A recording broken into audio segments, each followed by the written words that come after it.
Сәлем достар, бүгін мен сіздерге құйрық майды қалай маринадта салафанда пісіру тәсілімен бөлісемін. Ең алдымен сарымсағымызды үгіткіштен өткізіп, оның үстіне қара бұрыш, қызыл бұрышты салып, барлығын жақсылап араластырып аламыз. Менің құйрық майым тұздалған, сондықтан мен тұз қосқан жоқпын. Құйрық майымызды алып, жақсылап тұрып, жағып шығамыз. Бүкіл жеріне жақсылап жағып аламыз. Барлығын жақсылап жағып шыққаннан кейін 1 сағатқа қойып қоямыз. Холодильникке 1 сағатқа қоямыз.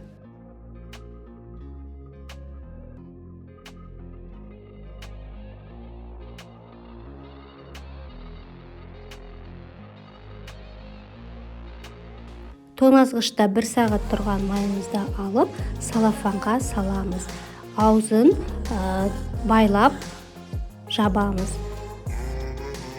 Пищевой пленка болса, пищевой пленкамен де қаптауға болады. Құйрық майымызды пісіріп, одан кейін мариновкасын жаққаннан гөрі, осылайша бірінші мариновкасын жағып, салафанға салып пісірген кезде өте дәмді болып шығады.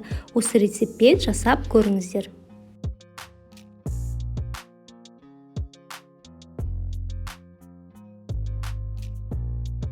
Қазанымызға су құйып, үстіне құйрық майымызды салып шығамыз, және де пешке қойып, 1-1,5 сағаттай қайнатып пісіріп аламыз.